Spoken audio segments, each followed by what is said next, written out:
પિતાનાં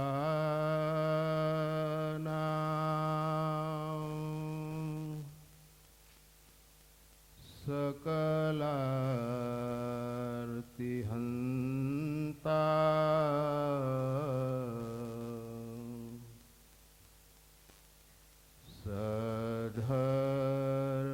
સધર્મભક્તે રવનં વિધાતા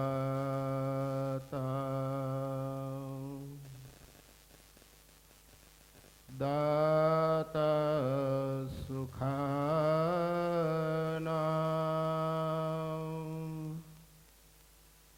મનસેક્ષિતાનાં તનોતુ કૃષ્ણો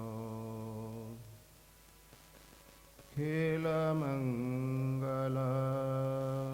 નઃ. બોલો સ્વામિનારાયણ ભગવાનની, શ્રી ગોપીનાથજી મહારાજની, શ્રી લક્ષ્મીનારાયણ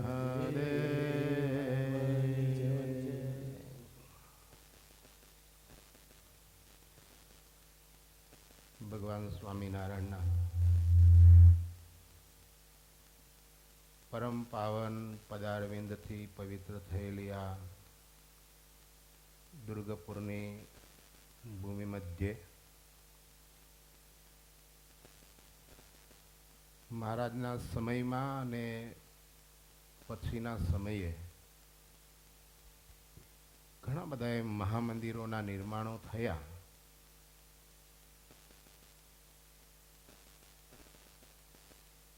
પણ આ સંપ્રદાયમાં સ્વયં ભગવાનનું વાંગમય સ્વરૂપ એવી શિક્ષાપત્રી એનું જો મંદિર હોય તો એ માત્ર ને માત્ર આ દુર્ગપુરની અંદર આ સંકુલની અંદર છે. એટલે શિક્ષાપત્રી મંદિરમાં બિરાજમાન શિક્ષાપત્રીનું લેખન કરતા સ્વયં ભગવાન સ્વામિનારાયણના પાવન ચરણમાં વંદન. આ સદગુરુ વંદના મહોત્સવના ઉપક્રમે શ્રીમદ સત્સંગી જીવન કથાનું શ્રવણ કરાવતા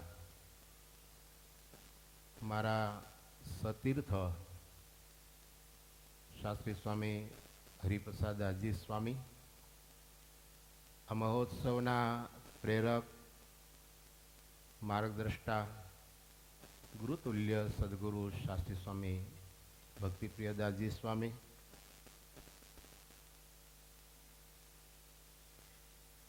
જેના થકી અક્ષરશઃ જ્ઞાન પ્રાપ્ત કર્યું છે. મારા જેવા કેટલાય સાધુઓને વિદ્વત્તાની સાથે સાથે સાધુતાના પાઠ ભણાવી અને સત્સંગની સેવામાં જોડ્યા છે. એવા વિદ્વત્વર્ય મારા વિદ્યાગુરુ સદગુરુ શાસ્ત્રી સ્વામી જ્ઞાનપ્રકાશ દાસજી સ્વામીના ચરણમાં વંદે મહાપુરુષ તે ચરણારવિંદની ભાવનાથી નતમસ્તકે વંદન કરું છું.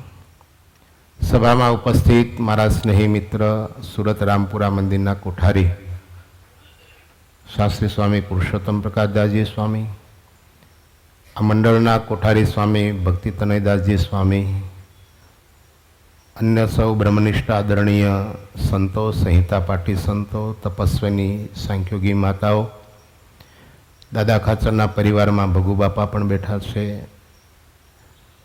યજમાન પરિવાર, ધનાણી પરિવાર, સૌ વાલાવાલા ભક્તોને ભાવથી જય સ્વામિનારાયણ. 20 મિનિટ આપવામાં આવી છે એટલે એના પહેલાં જ પૂરું કરીશ. મને વિષય આપવામાં આવ્યો છે શિક્ષાપત્રીના 76 શ્લોકથી લઈને 95 શ્લોક સુધી. શિક્ષાપત્રી તો અગાધ છે, આપણે ખાલી આચમન કરીશું.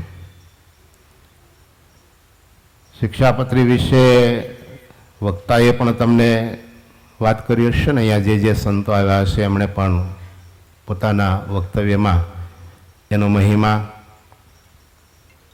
એની ગરિમાની વાતો કરી હશે ત્યારે સ્વયં ભગવાનનું આ સ્વરૂપ તો છે જ,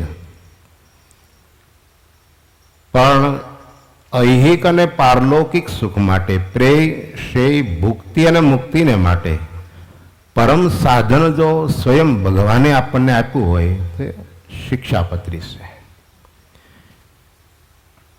આ માત્ર સ્વામિનારાયણ સંપ્રદાયને જ લાગુ પડતો ગ્રંથ નથી, સર્વદેશીય આ ગ્રંથ છે, જેનું સ્થૂળ ભાવે સ્વરૂપ બહુ સૂક્ષ્મ છે, પણ જેનું હાર્દ રહસ્ય અર્ક તત્વ સત્વ વિરાટ છે, અગાધ છે, અનંત છે.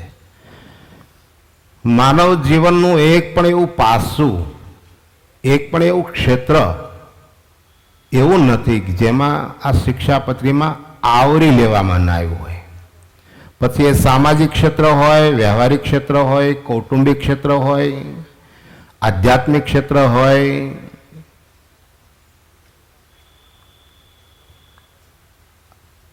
હું એટલું ચોક્કસ કહીશ કે શ્રીજી મહારાજે જ્યારે આ શિક્ષાપત્રી લખી ત્યારે આ શિક્ષાપત્રીની જેટલી આવશ્યકતા હતી, જરૂર હતી, એના કરતાં 200 વર્ષ પછી અત્યારે વધારે જરૂર છે.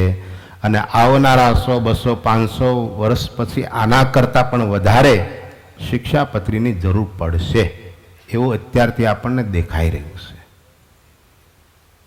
આવો અદ્ભુત આ ગ્રંથ છે, જેમાં ભગવાન સ્વામિનારાયણે આપણા પ્રેષયને માટે ઘણી બધી આજ્ઞાઓ કરી છે. ત્યારે મહારાજે વિશેષ કરીને આપણા આત્મકલ્યાણ માટે જે નિયમની વાત કરી છે વાલા ભક્તો, એમાં એ 76મો શ્લોક છે.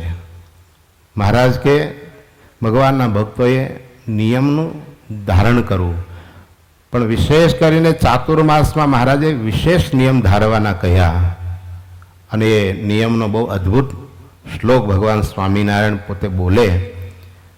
જ્યારે અમે ગુરુજી પાસે ભણતા ત્યારે આ શિક્ષાપત્રીનો ઇતિહાસ જો કંઈ કહ્યો છે એટલે હું એમાં પિસ્ટસે પેષણમ નહીં કરું, પણ શ્રીજી મહારાજના રદગત અભિપ્રાયનું ગુંથન સંસ્કૃતમાં કર્યું હોય તો શતાનંદ સ્વામીએ કર્યું છે. અને સ્વામીની કલમ લખે છે કે વિશેષ નિયમો ધારવા, એ કયા કયા નિયમ ધારવા એની વાત લખી છે સ્વામીએ. એક શ્લોક આપણે બોલીશું. વિશેષ નિયમો ચાતુર્માસ વિશેષ નિયમો ચાતુર્માસ એકસ્મિन् શ્રવણે માસી સત્વ શક્તિસ્તુ માનવે. એકસ્મિन् શ્રવણે માસી સત્વ શક્તિસ્તુ માનવે. સત્વ શક્તિસ્તુ માનવે. વાલા ભક્તો, જીવન છે ને એ નિયમથી શોભે છે. જીવનની સાર્થકતા નિયમમાં છે અને જીવનની સફળતા પણ નિયમમાં છે. આ સૂર્ય, ચંદ્ર, ગ્રહ, નક્ષત્ર, તારા બધું જ આપણે જોઈએ છે, આકાશ મંડળ. ભલા ભક્તો, તમને આશ્ચર્ય થશે, આપણું જે નિર્ણય બહાર પડે છે ને એ નિર્ણય 1.25 વર્ષ પહેલાં એડવાન્સમાં બહાર પડી જાય છે. આપણને ખ્યાલ હશે જ, ચૈત્ર માસનો શુભારંભ થાય એના પહેલાં લગભગ 1.5 મહિના 2 મહિના પહેલાં એ નિર્ણય પ્રકાશિત થઈ જાય છે. તો આપ જોશો કે જ્યારે એ ચૈત્રી પંચાંગ હોય, માની લો કે વિક્રમ સંવત 2082 ચૈત્ર સુદથી લઈ અને વિક્રમ સંવત 2083 ચૈત્ર એન્ડ, એ દિવસે સૂર્યોદય અને સૂર્યાસ્તનો સમય 1 વર્ષ અગાઉ લખાઈ ગયો હોય. નિર્ણય તો વર્ષ પહેલાં બહાર પડે ને. તો પ્રારંભનો ચૈત્ર માસ અને એન્ડનો ચૈત્ર માસ બંને તમે જોજો નિર્ણયમાં. તો પ્રારંભે જે ચૈત્ર માસ જેમ કે પૂર્ણિમાને દિવસે સૂર્યોદય ને સૂર્યાસ્તનો સમય લખ્યો હોય એ જ એન્ડનો જે ચૈત્ર માસ વર્ષનો એમાં પણ સમય સૂર્યાસ્તનો અને સૂર્યોદયનો લખાઈ જાય એક વર્ષ પહેલાં. એક વર્ષ પહેલાં જે લખાયો હોય ને એ જ સમયે સૂર્યોદય થાય છે અને એ જ સમયે સૂર્યાસ્ત થાય છે. વાલા ભક્તો, મદભયાદ વાતી વાતો એમ મદભયાદ તપતિ સૂર્ય. ભગવદ્ ગીતામાં સ્વયં ભગવાન કહે છે કે આ સૂર્ય ચંદ્ર ગ્રહ નક્ષત્ર તારા એ જે નિયમની અંદર ચાલે છે, એક માણા એવો છે કે એને નિયમ લાગુ ના પડે, બાકી તો બધાય એક નિયમની પરિધિમાં રહીને ચાલે છે. તો વાલા ભક્તો, ભગવાન સ્વામિનારાયણે આપણા ભુક્તિ અને મુક્તિને માટે આપણને બહુ અદ્ભુત નિયમો આપ્યા છે. ખરેખર નિયમ તો છે ને. આમ તો જનરલી જ્યારે શાસ્ત્રી સ્વામી પાસે ભણતા ત્યારે ગુરુ પણ એક વાત કહેતા હતા કે હંમેશા નિયમ કેવું લેવું જોઈએ. તો જે નિયમ લઈએ ને બાપુ એ ખરેખર બહુ શ્રદ્ધાપૂર્વક ભાવાત્મક રીતે, અને જ્યાં સુધી નિયમનો અવધિ પૂરો ના થાય ત્યાં સુધી નિયમ આપણે પાળી શકીએ ને એવું નિયમ લેવું જોઈએ. તમારી ક્ષમતા, તમારી શ્રદ્ધા, તમારી સમયની અનુકૂળતા રોજની 11 માળા ફેરવવાની જ છે તો 11 માળા ફેરવવાનું જ નિયમ લેવાય, એ ઉત્તમ નિયમ છે. પછી શ્રદ્ધા ભાવ હોય, સમયની અનુકૂળતા ન હોય ને હોરે હોરે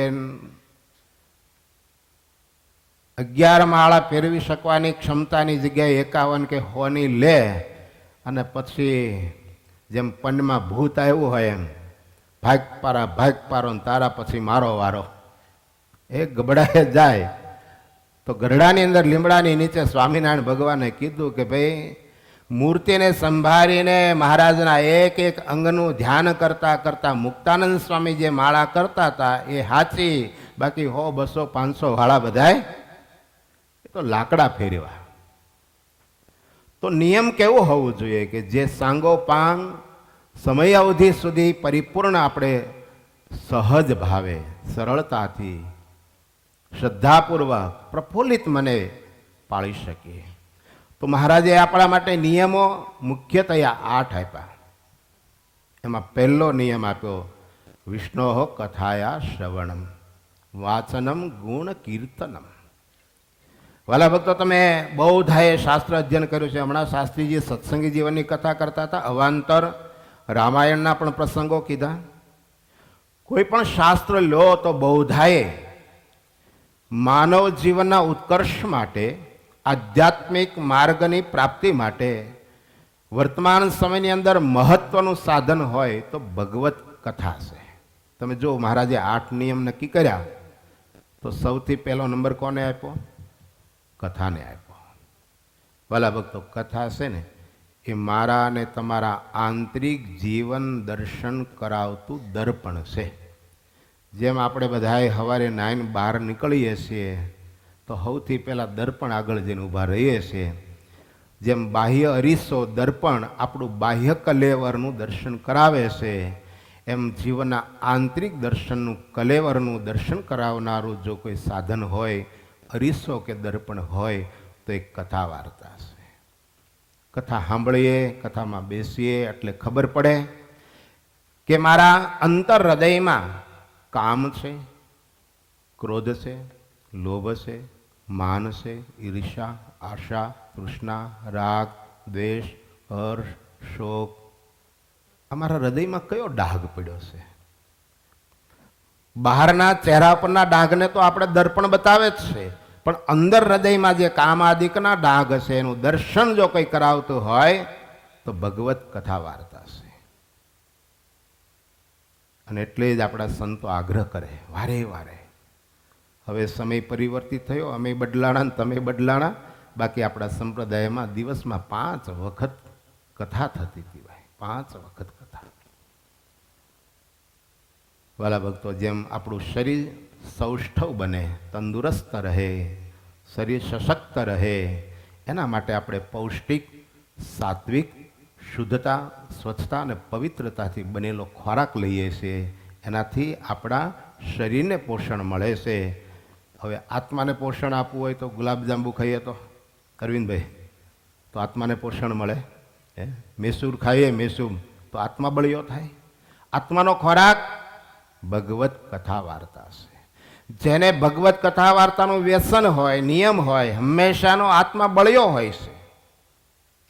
અને એટલા જ માટે સ્વામિનારાયણ ભગવાને 8 નિયમોની અંદર સૌથી પહેલો ક્રમ નંબર કોઈને આપ્યો હોય તો વિષ્ણોહો કથાયા શ્રવણમ, ભગવત કથા વાર્તા આદર થકી સાંભળવી. ઘણી વખત આપણને થતું હશે કે કથાઓ તો આપણે બહુ વખતથી સાંભળીએ છીએ, પણ પ્રોબ્લેમ શું થતો હોય છે, ઘણી વખત આપણે કથામાં બેસીએ 2 કલાક 3 કલાક બાપુ, પણ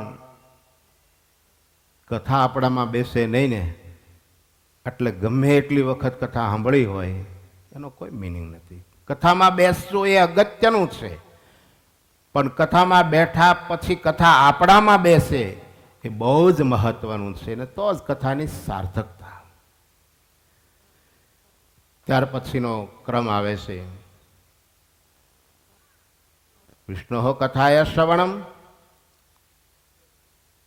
વાંચનમ ગુણ કીર્તનમ, તો વળી ભગવાનનું સંકીર્તન કરવું. અને કલો કેશવ કીર્તનાદ, મહારાજ છે ને કીર્તન ભક્તિથી બહુ રાજી થાય. જોધો ભરવાડ એનો ઇતિહાસ આપણે જાણીએ છીએ. કોઈ આરો અવરો રાગ, અરે સમયનું ભાન નહીં એને, કે પ્રભાત્યું હવારે બોલાય, ગોળી હાંજે બોલાય, આવો કોઈ ક્રમ નહીં, કોઈ નિયમ નહીં. એક કડી મુક્તાનંદ સ્વામીના કીર્તનની તો એક વળી પ્રેમાનંદ સ્વામીના કીર્તનની, તોય 3-6 ગાળી પાગનો ધરતલ મારો મહારાજ એ બ્રાહ્મ મુહૂર્તના સમયમાં એ ગૌશાળાની દિવાલને માથું ટેકવીને મહારાજ જોધાના કીર્તન સાંભળે. કલૌ કેશવ કીર્તના. વાલા ભક્તો, રાગ હારો હોય ના હોય, પણ અંતર હૃદયથી ભગવાનનું કીર્તન કરવું. ગોપીનાથજી મહારાજના દર્શન કરતા હોય અને એ મહારાજની નખથી લઈને શિખા પર્યંત મૂર્તિના એક એક અંગનું ધ્યાન કરતાં કરતાં કાલીવાલી ભાષામાં જેમ જોધો બોલતો હતો એમ મહારાજનું કીર્તન કરે, એના પર ભગવાન બહુ રાજી થાય છે. ત્યાર પછીના બધા એક પછી એક નિયમો, પણ હું હવે સંક્ષેપમાં 2 જ મિનિટમાં પૂરું કરીશ.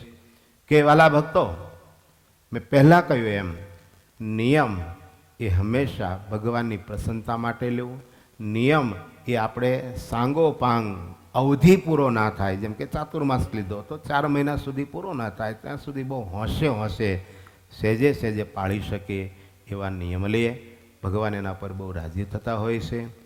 આજે પણ શ્રીજી મહારાજના સમયમાં તો ભક્તો બધા નિષ્ઠાવાળા જ હતા. આજે પણ એવા કેટલા હરિભક્તો છે.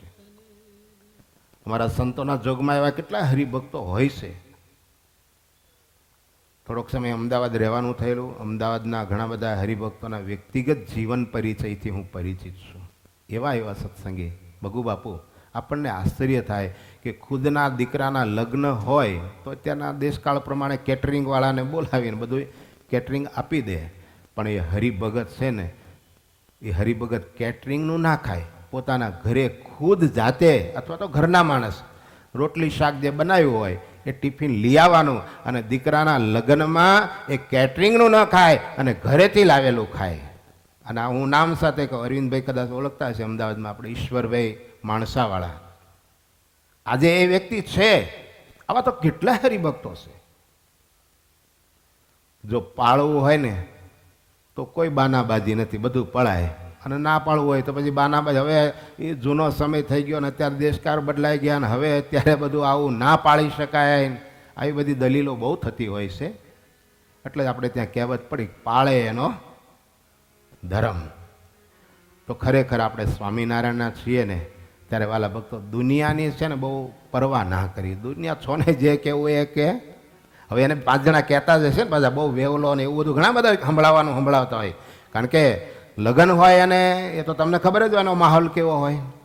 એ તમે જો એટલી બધી વાનગીઓ ને એની સુગંધ ને બધું. હવે આ માણસ એક બાજુ ટિફિનમાં રોટલી અને શાક ખાય,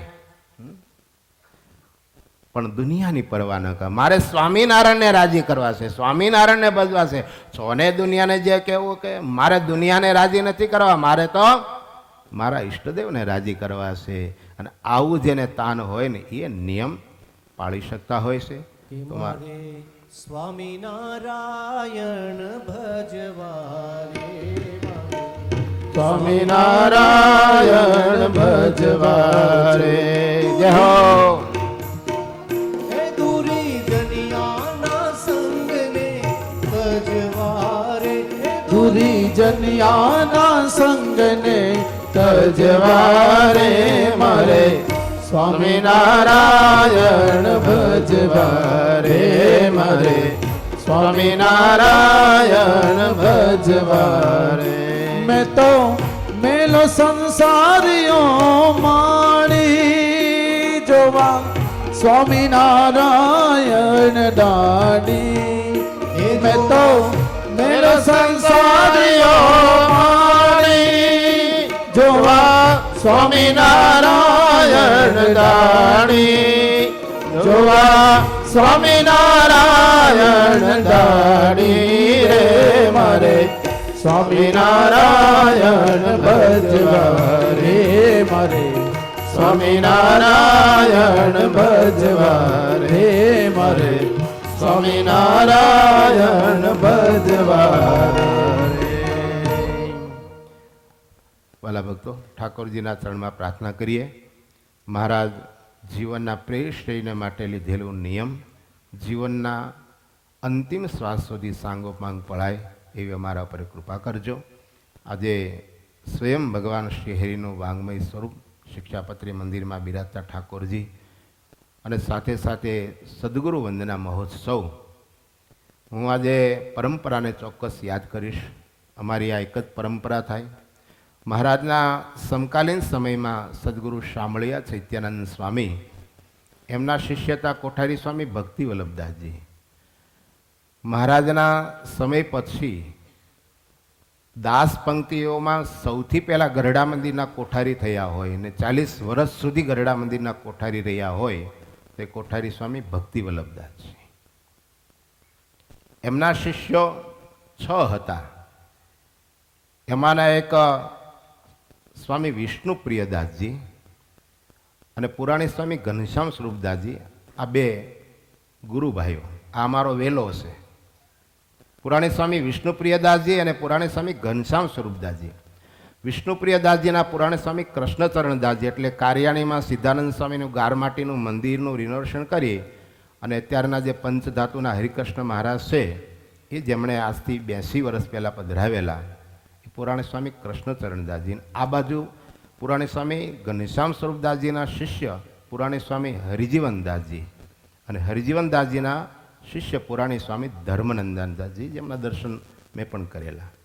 એમના 4 શિષ્યો, એટલે સૌથી મોટા શાસ્ત્રી સ્વામી ભક્તિજીવનદાસજી, પુરાણી સ્વામી હરિકૃષ્ણદાસજી, જેની સ્મૃતિમાં ઉત્સવ ચાલી રહ્યો છે. પછીના શાસ્ત્રી સ્વામી ભક્તિપ્રિયદાસજી અને કોઠારી સ્વામી ભક્તિતનયદાસજી. તો શામળિયા ચૈત્યાનંદ સ્વામીના શિષ્ય એટલે કોઠારી ભક્તિ વલ્લભદાસજી, એમના પુરાણી સ્વામી ઘનશ્યામ સ્વરૂપદાસજી, ઘનશ્યામ સ્વરૂપદાસજીના શિષ્ય પુરાણી સ્વામી હરિજીવનદાસજી, હરિજીવનદાસજીના શિષ્ય એટલે ધર્મનંદનદાસજી અને એમના 4 શિષ્યો. આ બાજુ ભક્તિ વલ્લભદાસજીના વિષ્ણુ પ્રિયદાસજી, એમના કૃષ્ણચરણદાસજી, કૃષ્ણચરણદાસજીના શિષ્ય એટલે મુકુંદ પ્રસાદદાસજી, એમના શિષ્ય હરિપ્રકાશદાસજી, એમના હરિકેશવ સ્વામી, એમના માધવ સ્વામી અને માધવ સ્વામીનો શિષ્ય હું. આ અમારો વેલો છે, એટલે બહુ નજીકમાં આ મંડળ અમારું છે. હરિપ્રસાદ શાસ્ત્રીજીએ એક વખત કથા ગરડામાં કરેલી, દરબારગઢમાં.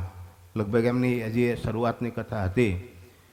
એ દિવસથી જ મને એમ થયું હતું કે શામળિયા ચૈત્યાનંદ સ્વામીની, અમારા કેશવ સ્વામી પણ એ પરંપરામાં આવે. મોટા યોગાનંદ સ્વામીની પરંપરામાં ઘણા બધા સંતો સારા સાક્ષર વિદ્વાન શાસ્ત્રી સ્વામી યોગાનંદ સ્વામીના મંડળમાં આવે. ઘણા બધા સારા કથાકાર સંતો. પણ અત્યારે પણ શામળિયા ચૈત્યાનંદ સ્વામીની પરંપરાના લગભગ હું ન બોલતો તો 8-10 પણ સારા સારા યુવાન સંતો અમારા પ્રિયદર્શન છે એ પણ એ પરંપરામાં આવે. શાસ્ત્રીજીએ જ્યારે ગરડામાં કથા કરી ત્યારે મેં એમને કહેલું, યાદ હોય કે ના હોય, શાસ્ત્રીજી તમે આ જે પોથી ખોલી છે ને એ હવે ક્યારેય બંધ ના કરતા હો. કારણ કે મહારાજની આજ્ઞા છે, જેમ હરિભગત અન્વસ્ત્ર વડે કરીને સેવા કરે છે એમ વાતચીતે કરીને હરિભગતને રાજી કરવા એ સાધુનો ધર્મ છે. અને એ મારા હૃદયની ભાવના એમણે જીવનમાં ખરેખર ચરિતાર્થ કરી. આજે અમે તો નાના છીએ, રાજી થતા હોઈએ, પણ આ વડીલો બહુ રાજી થતા છે. મેં શાસ્ત્રી સ્વામીનું પ્રવચન સાંભળેલું, ગુરુ બહુ રાજી થયા, બહુ રાજી થયા. તમારી પેઢી હોય ને, તમારી પેઢી ઘનશ્યામભાઈ, અને એ જો તમારો દીકરો તમારા કરતાં હવાઈ પેઢી ચલાવે ને, તમને કેટલો હરખ થાય. એમ ગુરુને આનંદ ક્યારે થાય કે પોતાનો શિષ્ય જ્યારે હવાયો થાય અને એ કથા વાર્તા કરીને હજારો હરિભગતને રાજી કરે ને, એ ગુરુને બહુ હરખ થાય, હો, બહુ આનંદ થાય. આજે શાસ્ત્રી સ્વામી ભક્તિપ્રિય દાસજી, કોઠારી સ્વામી ભક્તિતને દાસજી તો રાજી થતા હશે, પણ અક્ષરધામમાં બેઠા બેઠા એ શાસ્ત્રી સ્વામી ભક્તિજીવન દાસજી હોય, પુરાણી સ્વામી હરિકૃષ્ણ દાસજી હોય ને, હરિપ્રસાદ શાસ્ત્રી પર આશીર્વાદનો વરસાદ વરસાવતા હશે. બહુ સારી કથા કરે છે. પૂજ્ય શાસ્ત્રી સ્વામી પાસે 8-10 વર્ષ સુધી રહી અને એમણે તલસ્પર્શી શાસ્ત્રોનું અધ્યયન કર્યું છે. અને કથાકાર છે, વિદ્વાન છે, એની સાથે સાથે બહુ વિનમ્ર છે. આ બહુ અઘરો કાર્યક્રમ હોય છે. આજે મને શાસ્ત્રી સ્વામીના ચરણમાં કોટી કોટી વંદન કરવાનું મન એટલા માટે થાય કે એમનામાં વિદ્વત્તા અજોડ છે ને, એની સાથે સાથે એમનામાં સરળતા અને સાધુતા પણ અજોડ છે. સાહેબ, માર્કેટિંગનો જમાનો છે અત્યારે. 5-7 સેલ્સમેનો આજુબાજુમાં ફરતા થઈ જાય એટલે પછી હવામાં ઉડતા હોય છે. જ્યારે આટલી સરળતા, આટલી સાધુતા અને આટલી વિદ્વત્તા એની સહેજ પણ ગુમાન નથી. એમના એ કૃપાપાત્ર છે. અંતેવાસી શબ્દ વપરાય. જે વિદ્યા ગુરુ પાસેથી જ્ઞાન જેણે મેળવ્યું હોય ને, એના માટે અંતેવાસી શબ્દ વપરાય છે. એ ખરેખર શાસ્ત્રી સ્વામી જ્ઞાન પ્રકાશ દાસજીના એ આધ્યાત્મિક વારસદારના અંતેવાસી છે. ગુરુનો રાજીપો એના પર બહુ છે. એટલે હું પણ ઠાકોરજીના ચરણમાં પ્રાર્થના કરીશ. આ અમારી પરંપરાનું એક સુંદર પુષ્પ છે. એ ખૂબ ઠાકોરજીને રાજી કરવા માટે ભગવત કથા વાર્તા વડે કરીને હરિભક્તોને રાજી કરી રહ્યા છે. બંને ગુરુના ચરણમાં કોટી કોટી વંદન કરીશ. પૂજ્ય શાસ્ત્રી સ્વામીનું જીવન છે ને, જ્યારથી હું મંદિરમાં આવ્યો મને 41 વર્ષ થયા, શાસ્ત્રી સ્વામીને જે દિવસથી જોયા ને ત્યારથી એક ધારું એમનું જીવન છે. એક ધારું. મહારાજે મુક્તાનંદ સ્વામી માટે કહ્યું ને કે 16 વલ્લા સોનાનો દોરો હોય, શિયાળો હોય, ચોમાસું હોય કે ઉનાળો હોય, એ ત્રણેય ઋતુમાં એક જ સરખો રહે. એમ પૂજ્ય શાસ્ત્રી સ્વામી ભક્તિપ્રિય દાસજીનું જીવન છે ને, એ 16 વલ્લા સોના જેવું છે. એક ધારું જીવન છે, એક ધારું જીવન. અને આટલા સાધક જીવનના વર્ષો વ્યતીત કર્યા એ તો મહત્વનું છે, પણ નિષ્કલંકિત જે જીવન જીવ્યા ને એ બહુ અગત્યનું છે. બહુ અગત્યનું છે. એ કપડાં તો રંગાઈ ગયા, પણ મહારાજના રંગે એનું હૃદય રંગાઈ ગયું. અને બીજો કોઈ ડાઘ ના પડવા દીધો ને, બીજો કોઈ ડાઘ ના પડવા દીધા ને, એ જ એમના સાધુતાને વંદન કરીએ વાલા ભક્તો. વર્ષોથી ગોપીનાથજી મહારાજની મંગળા આરતી કરવી, આ નિયમ બહુ અઘરું હોય છે. આપણે તો હવે હજી ક્યાં આટલી ઉંમર થઈ ગઈ, ત્યાં ને ત્યાં મંદિરમાં રહેતા હોય ને તો ઘણી વખત મંગળામાં નથી અવાતું. આ તો ત્યાંથી ગેલા કાંઠેથી રોજ નિત્ય મંગળામાં આવવાનું, ગોપીનાથજી મહારાજના દર્શન કરવાના, ગોપીનાથજી મહારાજને માટે તુલસી, હાર, ફળ, ફૂલ, આ તે નાનું મોટું સતત કરવાનું. હું મહારાજના હૃદયમાં ચરણમાં હૃદયથી પ્રાર્થના કરીશ. પૂજ્ય શાસ્ત્રી સ્વામીનું સ્વાસ્થ્ય ખૂબ સારું છે જ અને સારું રાખે. એમના માધ્યમથી ખૂબ સત્સંગનો પ્રચાર પ્રસાર વ્યાપ વધ્યો છે. આ મહોત્સવના માધ્યમે કરીને જે હરિભક્તોએ એ સંતના વચને કરી અને સેવા કરી હોય. ધાનાણી પરિવાર આમ તો એક પારિવારિક પરિવાર કહેવાય. ખરેખર ધાનાણી પરિવાર લાલાવદર અને અમેરિકામાં પણ બધા ઘણા ભક્તો રહે. જ્યારે મારે પહેલી વખત અમેરિકા જવાનું થયું ને, મેં પુરાણી સ્વામીને વાત કરી, પુરાણી સ્વામી હરિકૃષ્ણ દાસજીને. મારે કે મારો જ પરિવાર છે કે છે, લે આ નંબર લઈ જા કે છે. હવે આ કાર્યક્રમ પાછો અઘરો છે. હા, આ બહુ અઘરો કાર્યક્રમ છે. કોઈના નંબર આપે નહીં બધો. એટલા નિર્દોષ અને નિકાલ જ ભાવે કે છે. અને પાછો તું જજે કે છે. એટલંટા રહેતા હતા એ પરિવાર એ વખતે, હું ગયો. પુરાણી સ્વામીની ભલામણ હતી. તો એ ધાનાણી પરિવાર એ પણ ખૂબ જ સેવાભાવથી જોડાયેલો છે. જે હજી હરિભક્તોએ નાની મોટી સેવા કરી હોય, ભગવાન સર્વનું સર્વિતે મંગળ વિસ્તારે. સર્વે ભવંતુ સુખિનઃ, સર્વે સંતુ નિરામયા, સર્વે ભદ્રાણી પશ્યંતુ, મા કશ્ચિત દુઃખ ભાગ ભવેત. અસ્તુ. જય સ્વામિનારાયણ.